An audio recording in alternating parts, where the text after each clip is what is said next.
All right, everybody, welcome to another episode of Locked On NHL. This might be a little bit weird today because me being sick, I kind of sound like my co-host here, Adam Denker. So you might have this just might feel like one person is hosting this show today, but I am Yeah. Chris Maselli from Locked On Avalanche. I am the sick one, And Adam I Denker. am also Chris Maselli from Locked On Avalanche.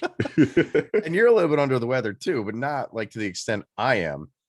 But I'm being a trooper, and I'm here to this is it's odd. I can just hear it, and it's like it's the same person talking right now. This is weird. Chris, go ahead. Chris wants to be so much like me. He's willing to get sick. I know to sound like me. I'm coming after your show next. All right, so spit take and Denker's in. So it's been a few weeks since we've had a Thursday edition of Locked On NHL. So what we will do today is kind of focus more. I mean, we're at the point of the season where we're separated. We know who's not making the playoffs. And it's not to say like we know some teams that are making the playoffs because some teams have clinched already. My Avalanche and the Florida Panthers have. And we know teams that are towards the top that eventually will. And those teams kind of fighting for position with the wild card slots and even seeding. So for the rest of the season, for the rest of the month of April, we'll kind of just focus in on those teams and see where teams are going, jostling for position, and we'll kind of just see where teams are at and where we kind of are guessing that they can go. So why don't we start there? Because it's been a couple weeks since we've had a Thursday edition. Like I said, the Avalanche have clinched. The Florida Panthers have clinched. The Carolina Hurricanes, as we are recording this, I think they are playing. And if they win, if they win in any form, they clinch. So those are kind of like your 1, 2, 3 teams. And then you have Toronto. I'm looking on NHL.com, just the standings, just overall. And then you have Toronto at 96 and the Rangers at 96 who are playing right now against Pittsburgh at 92. Pittsburgh has 92. They're faltering a little bit.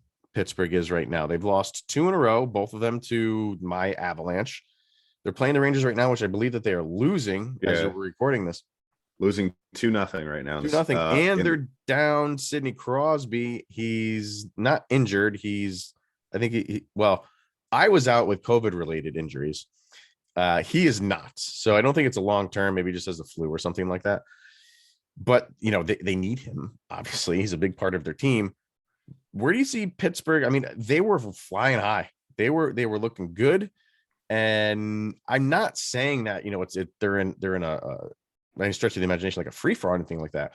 But they lost 2 games to Colorado. Good, hard fought games on their end. But those games, if you're a Pittsburgh fan, you want to see them win those games. There's not moral victories there for Pittsburgh and their fans. Yeah, I think any fan of any team that is heading into the playoffs, when you're going up against a team like your Colorado Avalanche, two games in a row, you definitely want to at least win one of those. I mean, I think we could all agree at this point, whether you're an Avalanche fan or not, that the Avalanche are by far the best team in the league. So, losing 2 in a row is not the end of the world. It's not like you're losing games to like the Coyotes or the Kraken in a row. So, but you definitely, Pittsburgh is a better team than losing twice to the Avalanche. Having said that, that is not an opponent that they're going to have to think about for a very long time if they even get to that point. But it's just that point in the season that we're at, and we see it with the good teams and we see it with the bad teams, where good teams that have had their foot on the pedal all year long are starting to kind of falter there here and there. You're seeing it with my Lightning right now, which we'll get into in just a little bit. I have a lot to say about that. All right. And then you're seeing the good teams that are starting to really come along. I mean, the Sabres are starting to play spoiler. You're starting to see the Blackhawks come together. My Lightning saw the Blackhawks a couple of weeks ago, and I have to say that team, from what they were in early October, I mean, if they played like how they played a couple of weeks ago, we'd be sitting here right now talking about how the Blackhawks are in the playoffs and potentially could be at the top of the Western Conference. But that's just how the hockey season goes. I mean, we see this every year, Chris, where good teams are starting to finally figure it out. But it's a little too too late. But I'm not worried about the Penguins. They're a veteran group. I think we all said this in the beginning of the season when they kind of started out slow. They still have their veterans. As for Crosby being sick tonight, I don't think he's sick. I think he's across the street at the Blarney Stone, topping off a couple of drinks. But I don't. Is that in New York, or is that in? Yeah, it's at the Garden. It's at the Garden. He can't handle the Garden crowd, so he's gonna go drink with them, basically. Yeah, he's gonna go drink with them. Yeah. But yeah, I'm not worried about them. But this is the best time of the year, though, I think, just because you get to see kind of like those teams on the fringe really show who they are. And this time of year is really, those fringe teams, if they get in, those are the most dangerous teams, I think. Yeah. And, you're talking about teams kind of rising and falling, and you kind of see what they're kind of made of as the season goes on. Look at the Islanders. Yeah. Talk about a team that just that opening month, 2 months, just crushed them. And they are, they're just going to run out of time, but they are the first team out of a wild card spot right now. Yeah. It's pretty incredible the turnaround that they have had. And if there's one team that can take, of the teams that are going to miss the playoffs, that can say, like, look how we finished the season and carry that into next year. Who knows what they're going to do in the draft, and who knows what we're going to do with free agency and stuff like that. Yeah. It's the Islanders, because a lot was expected of them. They were our picks for a lot of people's picks for a Stanley Cup final run. And the opening of the season with the whole arena not done, it crushed them. It did them in, and it's just too much to recover from. But look at them now. Overall, in just terms of overall standings in the league, they're 20th. Yeah. But like I said, in the Eastern Conference, they're the first team out. They're 13 points behind Washington. They're not going to be able to catch them unless Washington just loses everything from here on out, which is not happening. No. But you have to be impressed with what they have done, and not just packed it in and say, no, we're gonna fight for whatever we have to fight for, because those guys are playing for contracts. Guys are on, UFAs and things like that. But yeah, I'm impressed. With the turnaround the Islanders have had. No, I agree. And we saw the same thing last year with the Sharks. They were on like a ridiculously long road schedule to start the season. And then they kind of pulled it together towards the end and just missed the playoffs. But the Islanders, you're not going to have that team quit under Barry Trotz. Absolutely not. And Matt Barzal has, as much flack as I've given him on this show or on Locked on Lightning, he has really made leaps and bounds since the beginning of the season. My biggest criticism of this team was that they weren't built for the regular season, and because they didn't have a prime scorer, and that I felt that Matt Barzal wasn't there yet to kind of take the reins as the top dog. Well, listen, he's proved me wrong, and I am here to say that, if this team, if they could finish the season on a high note, and I know we're way far ahead thinking about this, but if they could take this energy, finish on a good note, and bring that into next season, watch out Eastern Conference, watch out Metropolitan Division, because this Islander team is going to be dangerous. I know I said we were focusing on, the playoff teams, but you did mention the San Jose Sharks. So I do want to bring up, what could we expect from them? Doug Wilson stepped down as their GM. Is this something where that could be whoever they bring in for that? You make a couple moves, and this team could be back on the rise sooner rather than later. I think that they've built a good farm system there in San Jose. Yeah. I think that this is kind of a transition time for this team where, you get rid of your GM of 19 years, just kind of trying to go in a different direction. Doug Wilson has done an incredible job out there in San Jose. 19 years. Wow. And so he's been there and built a cup contender. So, it's not like, I think it was just both parties decided it was time to kind of just start anew. And I think they're in a good spot. I think they just need a couple of pieces here and there. Their goaltending, maybe. I believe they drafted, I can't think of his name right now, Ozzy Wesbat. I believe he was the top draft pick for them last year, the goaltender. Ozzy's not a goalie. He's not? He's a forward. Who am I? You know who I'm thinking of. I'll look up their draft picks, but I think that they are They they're could one. I mean, every team, unless there's really very few teams in the NHL that are very like far away from being contenders, one or two picks away. I think that really, the Sharks are always in it. There's the Kraken. Even they've kind of I guess they're a team kind of on the outside looking in. They're still obviously in the early stages, but the Sharks are a very good team. They're just kind of in the same boat, a little younger, as what we saw with the Islanders. So it's interesting. It's gonna be a great off season, and that's kind of like why we are talking about these teams that are pretty much out of it, because it's going to be exciting to see how they conduct their offseason. The Canadians, who have come a long way since the beginning of the season, who were just absolutely abysmal. I think you and I both at one point were just absolutely taking dumps on this team in the rankings, and they have really done a fantastic job and turned it around. Cole Caulfield is starting to look like last year's Cole Caulfield, and that's another thing. Look at something as easily as a coaching change. Yeah. Marty St. Louis up there doing a fantastic job, and I heard he's not an X's and O's guy, but he's a great motivator and mentor. So maybe with a young team like that, bringing on a coach like that is just all you need to kind of turn it around, and maybe we'll see this team back in the Eastern Conference Finals, or maybe the Stanley Cup Final. All right. Well, let's hear from Bet Online, and then we'll focus in on your boys and a couple other teams in the playoff mix that I kind of want to get to. So, betonline.net, your number one source for all of your betting needs and sports info. Find all of the latest sports developments, including this week's Masters Championships. You got I mean, it's no longer Tiger of the Field, right? You can't really say that anymore. Oh, it is. Tiger's tied for 10th right now, man. I had him, and I had a future pick on him, top 10 finish in the Masters. So far, I look like an absolute genius. Yeah, but it's his first match back from massive rehabilitation. I don't know if he can just sustain it. Who knows? I'd love to see it. Gold-plated toilet, here I come. Okay, we're wearing gold-plated diapers by the time I'm done. BetOnline is your continued source for all of your sporting wagering information, including live betting, esports, and scores. So head to the website today or use your mobile device to learn more about the trends and all of the action. That is betonline.net, where the game starts.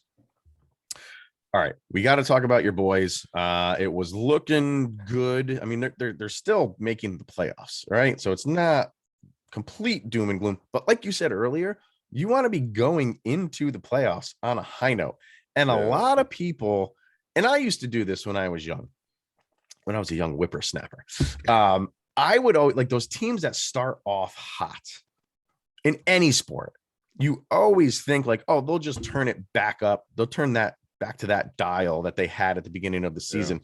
And you don't pay attention to the teams that are coming into the playoffs smoking hot. That's how a season progresses. And the opposite is true. Teams that kind of go into the playoffs on a downswing, I don't want to say most of the time, I don't know what percentages are, usually continue that downswing.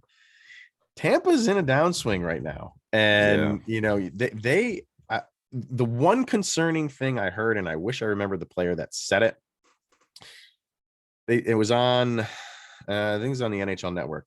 And he said, we just have to get back to playing like basic hockey.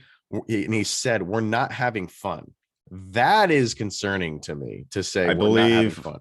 First of all, I think that was Killorn or Maroon. Could have been one of those two. I mean, doesn't matter because he's speaking for the whole team. So if your team, if you got a teammate saying we're not having, like if you're playing well and you're just not winning, you're running into good goalies, you're just not having good puck luck. But overall, you can say like we played a very good game. When I hear we're not having fun, that's a red flag to me. Yeah. I don't even know where to start with this team right now. Chris, it's I've been talking all season long about, and just the past couple of seasons where the Lightning, they have holes just like every other team. It's like that line from Rocky, you got gaps, I got gaps, but come the playoffs, the Lightning always clean it up. They always look like a caliber team that we've seen the last 2 years. But I think that, this is the year where I don't think that there's enough time. I don't think the mindset is there. I don't think the energy is there either. I mean, you look at this team and they come out with a ton of energy on a certain sequence and they don't execute it the way they like. And then you just see the body language. The shoulders are slumped. The guys, they're skating around with their mouths open, so you could tell they're tired. I just think that really what it comes down to, and I've said this entire week on my show, is we get it. This team is tired. They've had a rough go of it the last 2 years, winning a cup in the bubble in Edmonton. We get it. And Toronto, that was a huge feat to accomplish. And then 8 months later, you win another cup in an exhausting playoff run. And we get it. This team is going to go through ups and downs. Vasilevsky has been really on the downslope lately. We get it. And that's fine. That's excusable. But when that starts to bring out mental fatigue and mental mistakes, that's inexcusable. And John Cooper, for the most part, he's been an absolute mastermind with this team in terms of being able to pull the right strings, putting guys in the right position to succeed. And you could tell even in his post-game pressers that he's almost at wit's end at what to do with this team, because we had a situation the other night, believe it or not. Steven Stamkos, top player on this team, 30 goals this season, having an absolute rebound year after his last two injury-filled seasons and the ones before. And he puts him on the third line to start the game. The third line. And the reasoning was shaking things up. And it wasn't working. And then he immediately put his first shift back on the first line. Seconds into it, Kucherov scores off of an assist from Stamkos. So, it's from top to bottom. I think they're just in a funk right now. Hopefully it's just a funk.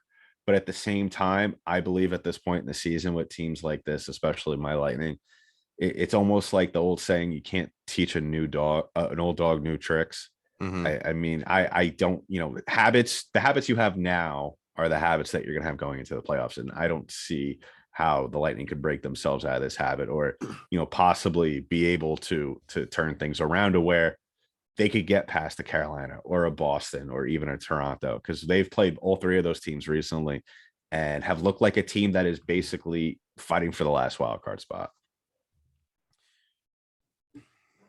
I don't know. You just have to take a deep breath with them. And it's just odd because usually, teams in that position, because they made a couple moves at the trade deadline that usually invigorates teams. It kind of like, we got a fresh start. We're playing well, but we got these new bodies and let's go. And it seems to be the opposite for them.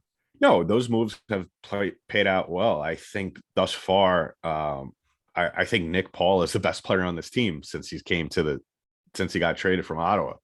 Brandon Hagel is starting to settle in, but it's just one of those things where when your goaltender is just not feeling it out there. I mean, granted, Cooper has probably played him a little bit more than he probably should have this year. Oh, do we want to have discussion about if we should? Why don't we just bring? I knew this was going to happen. All right, so for all of you that have been listening or watching for a while or just started, we're going to refresh you on the age-old argument that Chris and I have always had.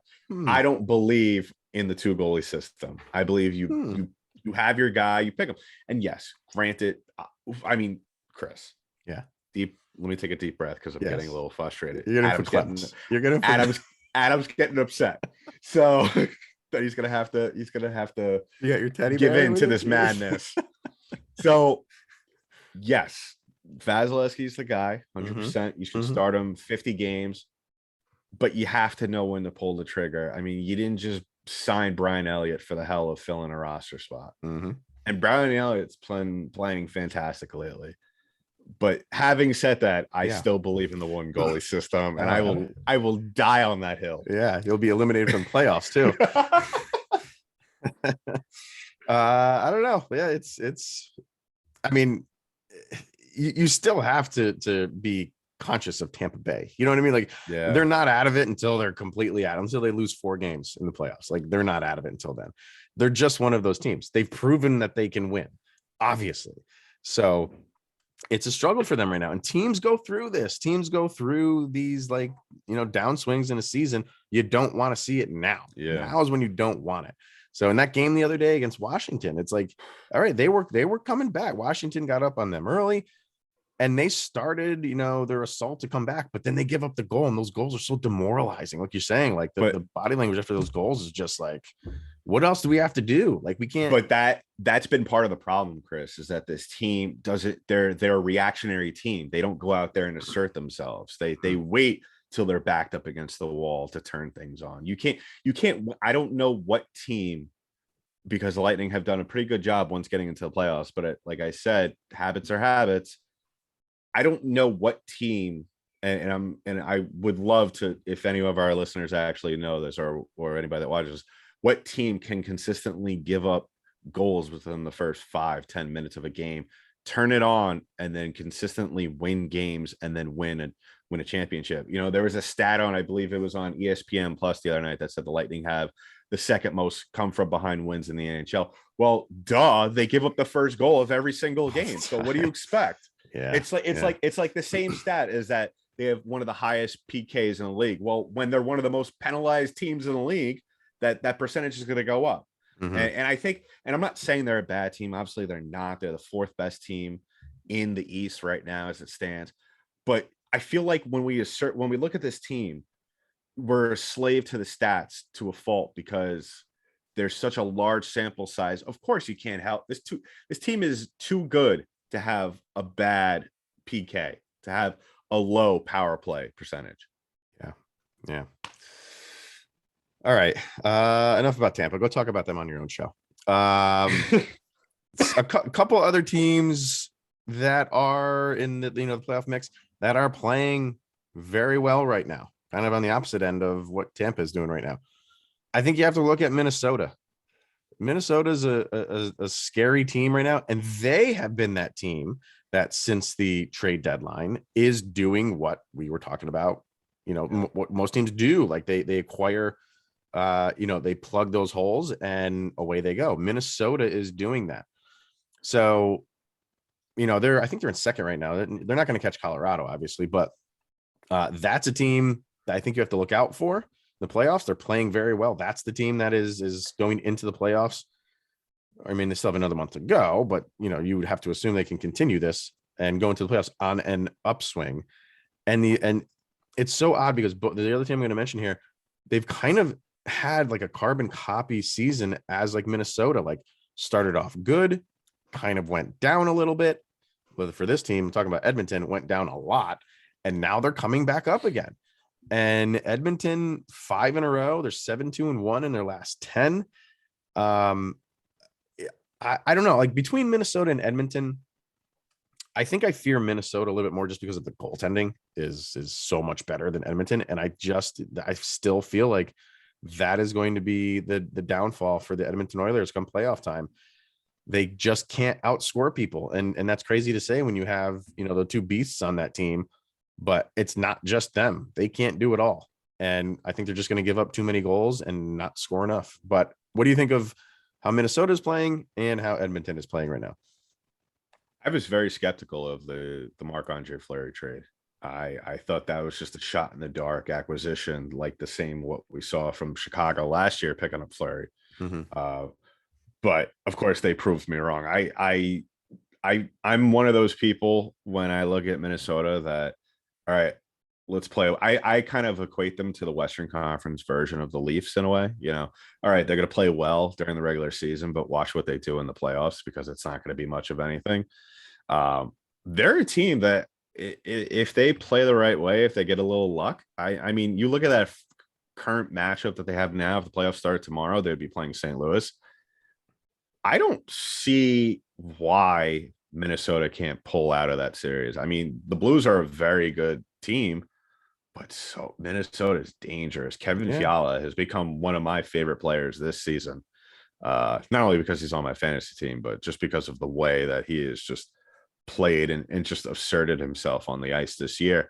And then going back to what you said about Edmonton, we've both been saying this all year long. I mean, how long how far can just Draisaitl and McDavid take you without any goaltending? Right. I right now, if they play tomorrow, they play Los Angeles in the playoffs. You better hope that playoff Jonathan Quick doesn't wake up, Yeah, I because don't. They could take that one. I feel like they could. They could at least get past that. I don't know. you I'm think just. so? Yeah, I don't know. I'm just not like. And I like Los Angeles. I like what they're doing. I think they're overachieving this year. Nobody really expected them to have a playoff spot, and I'm happy if they do. I'm happy if they do make it, which I would think that they would. I would like to see them, win a series or something like that, but not against my team, obviously. But I don't know. I always, those teams that kind of overachieve and get in, I kind of feel like they don't have the experience, the playoff experience, and Edmonton does. I know that they get eliminated a lot early, but they're in it. They're in it, so they have a lot to play for. They don't want to be eliminated again in the first round, and they're going up against a team that is just playing with house money with the Kings, and I think they would kind of beat them. I think Kings would give them a series, but in the end, I think yeah, no, I just think if Edmonton, I think Edmonton, the key to that potential series is you got to end it early, because if you allow Los Angeles to push it to 5-6, I think at that point we're talking about. That's right. The longer you let teams like that hang around in a playoff series, then they just get more confidence, and that goes a long way. Especially with some of the vets that they have on that team. Forget about it. And then we'll finish it up with obviously the team on the outside right now, and I have a big smile on my face if you are watching on YouTube. The Vegas Golden Knights. Sorry, can't include the loss. Whoa. I say loss because they're losing. The Vegas Golden Knights on the outside looking in right now, struggling mightily. We know all the things that went down with the trade deadline. We're not going to rehash that. We'll just talk about their play. It hasn't been good. And I mean, well, I say that, and you look at their last 10, they are 7-3-0 in their last 10, but it's not enough to get them in a wild card spot. They're 1 point down on Dallas, who has 3 games in hand on them. And that's just been like this as this season has gone along. That's kind of been the separation between those two. Dallas has always had games on them, and they've been either Dallas has been a point down or now they're a point up with those games in hand. So it doesn't look good for Vegas. But then again, it just seems like everything, and I'll use the analogy, like they just always seem to roll aces. So it's like how I was saying about your Lightning, like they're not out of it until they lose 4 games in the postseason. Vegas is not out of this until the very last game of the regular season has been played and the standings are set. So I'm smiling right now, but it could change in a week.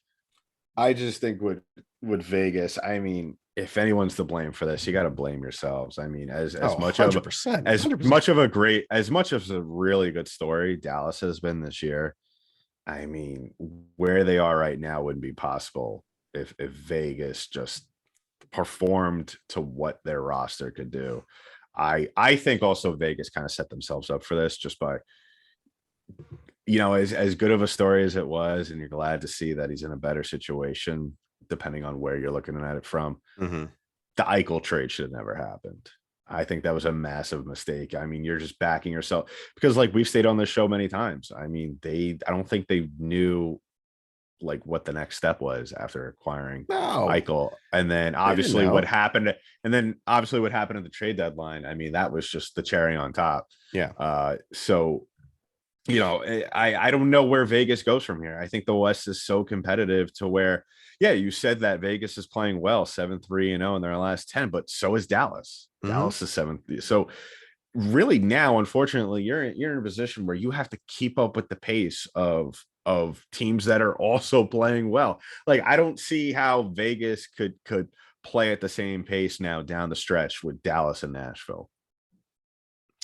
No, I don't. I mean, what's in Nashville's got a couple points on them too, right? 2 points on them. So, like I said, they're not out of it, but they're that, like, they don't scare you anymore. No, Vegas doesn't scare you anymore. I'm sorry. And if you're a fan, it's all great. Like getting Eichel and all these massive signings that they're doing. And you didn't like seeing them get rid of Marc-Andre Fleury, but you kind of just felt like doesn't matter. We can do whatever we want and we'll be at the top of the standings. And to see them hurting a little bit, every other fan base in the league is saying like, welcome to the club finally. And not even officially, because you still might make the playoffs. You haven't finished in the bottom of the standings yet. But it's just it like when you make all those moves and you're playing well and you're at the top of the standings, it's a gravy train.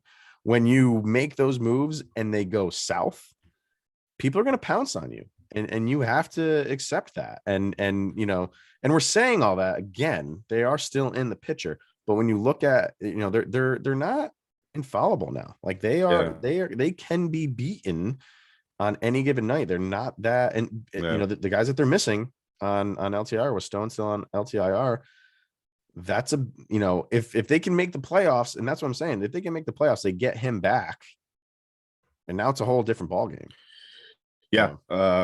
It's a whole different ball game. And after I just said that I don't know how they can keep up with the pace, kind of just how they conducted themselves, like you said, top of the league, making all these crazy moves, just bringing on more cap.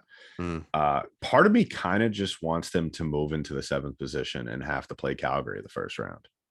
Into the 7th position? Yeah. Why? You think we can't take care of them for you? I think you guys should get a break. I think.